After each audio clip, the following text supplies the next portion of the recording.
안녕하세요. 마요입니다. 정말 이 비트코인의 시장이 며칠 새 확 바뀌었다는 것을 느끼게 되는데요. 이 비트코인 같은 경우가 드디어 1억 원을 다시 찍게 됐습니다. 그래서 달러 기준으로는 지금 7만 2천 달러를 또 넘기게 됐고, 이 원화 기준으로 봤을 때는 지금 1억 40만 원 정도, 1억 원을 다시 찍게 된 거예요. 그래서 간밤에 새벽에는 지금 1억 200만 원대까지 상승을 했다가 지금 일봉이 바뀌면서 살짝 좀 이 숨고르기에 들어가게 되면서 현재는 1억 한 50만 원 선, 이 1억 원 선에서 오르내리고 있습니다. 그래서 이 1억 원을 찍은 것이 과연 얼마만이냐? 제가 이렇게 또 체크를 해놨거든요. 그 정확한 날짜가 지금 4월 13일, 이때 1억 원을 이 고점으로 터치를 한 이후로 지금 보시는 것처럼 이렇게 하락을 했었어요. 그래서 6월 달에 뭐 그 근처까지 올라오긴 했지만 결국에는 1억 원을 터치를 못하고 이번에 이렇게 터치를 한 겁니다. 그래서 무려 지금 4월 달이니까 6개월 만에 이 1억 원을 터치를 하게 된 것이에요. 그러면 이 달러 기준으로도 체크를 해보면 간밤에 지금 이 73.6K까지 터치를 했고, 그래서 지난 3월에 이 최고점이 얼마냐 지금 보시면 이때거든요. 그래서 최고점이 73.7K니까 간밤에가 73.6K였잖아요. 그래서 약 한 150달러가 부족을 해서 이 사상 최고치는 또 터치를 못했습니다. 그래서 지금 현재는 이 역대 최고점인 이 가격대 그 저항에 부딪혀서 지금은 다시 좀 하락을 했다고 볼 수가 있는 건데요. 그래서 제가 이 진정한 이 조정 장세의 종료는 이 노란색 박스권을 상방으로 돌파한 그 이유라고 또 말씀을 드렸어요. 그래서 지금 이 이틀 전이었죠. 이 이틀 전에 4개월 만에 이 박스권에 진입을 했다라고 말씀을 드리면서 이 박스권 진입하는 것이 여기가 지금 강한 저항대였다고 말씀을 드렸습니다. 그래서 어제 영상에서도 제가 이 비트코인이 중대 분수령을 넘어섰다라고 말씀을 드리면서 강세 전망으로 보는 결정적인 이유 세 가지 중에 그 첫 번째로 이 강한 저항대였던 이곳을 돌파했기 때문이라고 말씀을 드렸어요. 그래서 지금 이 강한 저항대를 돌파를 해서 박스권에 진입을 하게 되니까 지금 보시는 것처럼 하루 만에 이 박스권 상단까지도 돌파를 한 것입니다.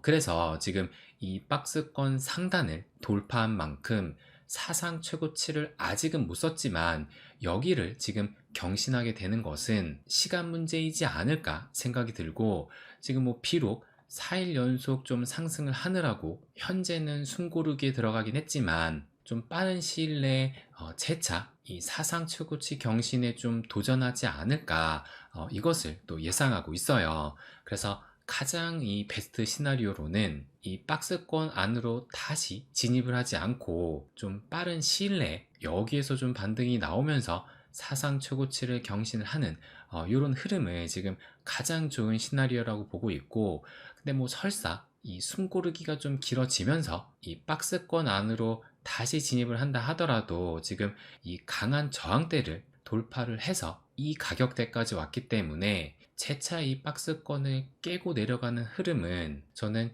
지금 시점에서는 좀 힘들지 않을까 예상을 합니다. 그래서 현 시점에서는 이 박스권의 그 상단 가격인 이 71.6K를 지켜주는지 이것을 좀 체크 포인트로 보면서 만약 여기를 좀 지켜주게 된다면 조만간에 이 사상 최고치를 넘기는 흐름이 충분히 나올 수 있다고 예상을 하고 있어요. 그리고 또 무엇보다 중요한 것을 제가 한 가지 또 말씀을 드리고 싶은데요. 제가 조금 전에 이 비트코인이 6개월 만에 1억 원을 다시 넘겼다고 말씀을 드렸잖아요. 그런데 지금의 상황과 이때의 상황은 완전히 다르다고 볼 수가 있습니다. 그럼 무엇이 다르냐? 이 시장의 분위기가 이때하고는 완전히 다르다는 거예요. 그러니까 이때만 해도 지금 이 비트코인이 급격하게 상승을 했기 때문에 뭐 사실상 이때는 포모장이라고 볼 수가 있는데, 지금 현재 시점은 뭐 그 누구도 포모장은 아니라고 생각을 할 겁니다. 그렇다면 이것을 객관적인 데이터로 무엇으로 볼 수가 있느냐? 저는 이 김치 프리미엄으로 볼 수 있을 것 같아요. 그래서 현재 이 김프는 뭐 0.39니까 뭐 거의 0.4%, 뭐 이 정도면 김프가 없는 수준으로도 볼 수가 있습니다. 그러면 지난 3월달 이때는 과연 김프가 얼마였느냐?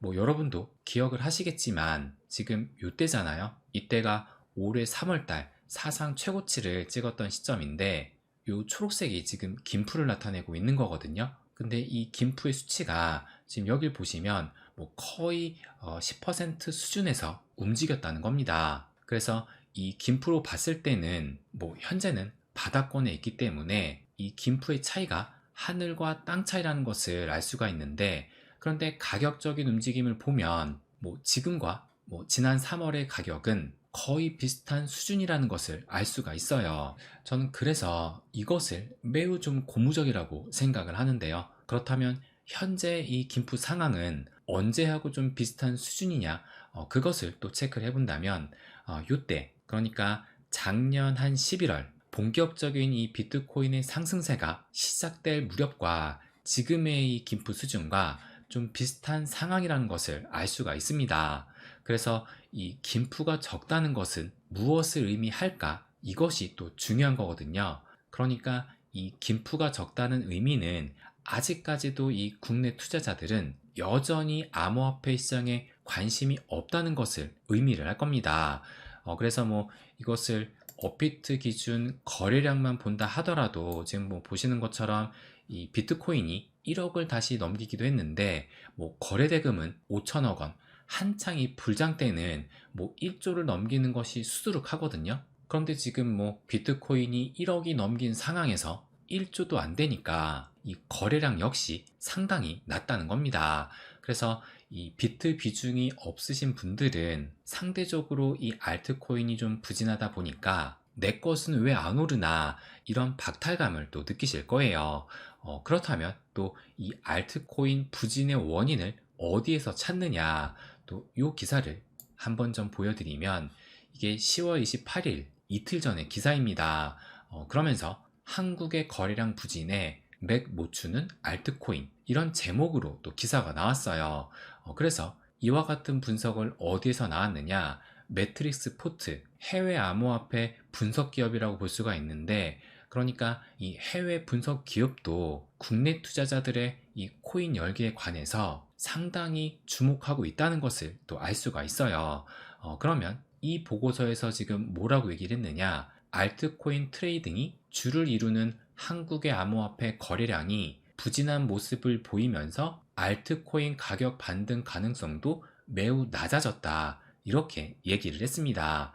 그래서 지금 이 기사만 보게 되면 현재의 이 국내 투자자들의 암호화폐 거래량이 낮기 때문에 앞으로의 알트코인 가격의 가능성도 지금 낮게 보고 있다, 이렇게 보여지기도 합니다. 그래서 앞으로도 좀 부정적으로 본다는 것 같은데, 그런데 과연 앞으로도 그럴까? 이것에 대해서 저의 생각을 좀 말씀을 드리면 저는 이제부터 시작이라고 생각을 합니다. 왜 그러냐면 중요한 것은 여기에도 말했듯이 이 국내 투자자들이 언제 들어오느냐, 이것이 관건일 텐데요. 그러면 조금 전에 보여드렸던 이 김치 프리미엄 차트를 다시 한번 좀 보여드리면 작년에 이 본격적인 비트코인 상승이 나왔던 것이 이 ETF 승인이라는 가짜 뉴스가 나오게 되면서 이렇게 비트코인이 상승을 했고, 또 보시는 것처럼 이 김프 역시 비트코인의 상승과 함께 상승을 시작했습니다. 그러다가 이 비트코인 ETF가 승인이 된 이후에 이런 조정 장세에 빠지면서 이 김프 역시 이렇게 하락을 했었고, 그러다가 다시 이 비트코인이 상승을 하니까 이 김프 역시도 함께 또 상승을 했었어요. 그런데 여기에서 지금 중요한 것이 이 비트의 움직임과 김프의 움직임이 동시에 나타난 것이 아니라 시간차를 두고 이 김프가 움직였다는 겁니다. 그래서 그 예로 지금 이때를 보시게 되면 이 비트코인 가격이 이렇게 상승을 했는데 이 김프는 여전히 지금 이 위치에 있다는 것을 알 수가 있어요. 그러니까 가격이 움직인다고 해서 곧바로 움직였던 것이 아니라 어느 정도 시차를 두고 그 이후에 이렇게 상승을 한 겁니다. 그래서 지금 이 비트의 최고점을 본다 하더라도 이 비트가 최고점을 먼저 찍고 이 김프의 최고점은 그보다는 조금 늦어서 이 시간차를 두고 고점을 찍었어요. 그래서 이것으로 봤을 때 이제 이 비트코인이 사상 최고치를 넘어가기 시작을 하게 되면 이 김프의 움직임도 본격적으로 상승할 거라는 겁니다.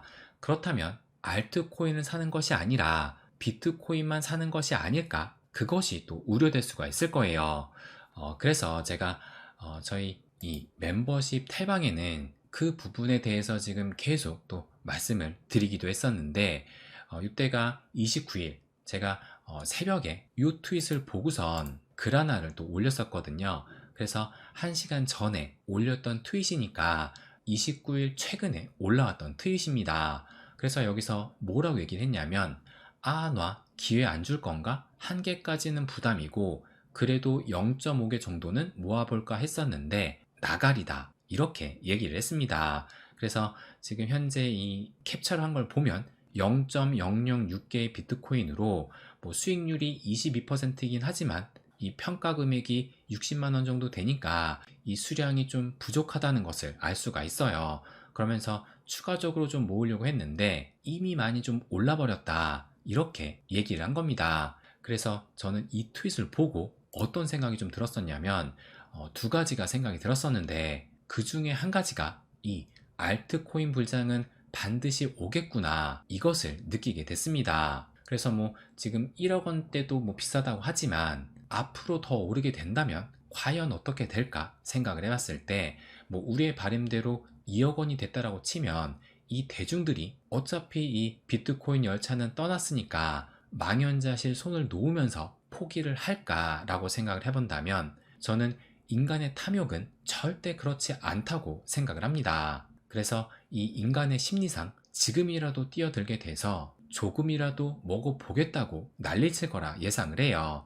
그런데 2억 원이나 하는 이 비트코인을 살까 생각을 해보면 당연히 이 몇백 원, 몇천 원, 몇만 원 하는 이 알트코인에 눈을 돌릴 수밖에 없다고 또 생각을 합니다. 그리고 이런 것이 시간을 두고 계속 이 대중의 참여가 쌓이고 쌓이다 보면 어느 순간에는 또 포모로 폭발하게 될 거예요.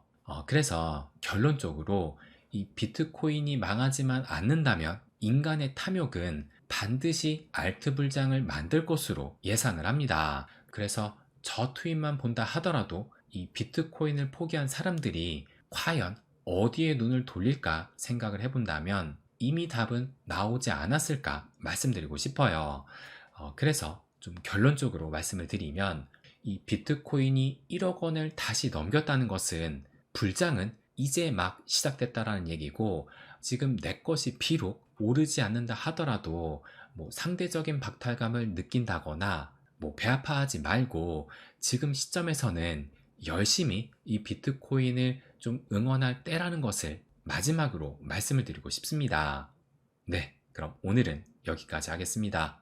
항상 제 이야기 끝까지 들어주셔서 감사드립니다. 부자가 되는 길, My Way.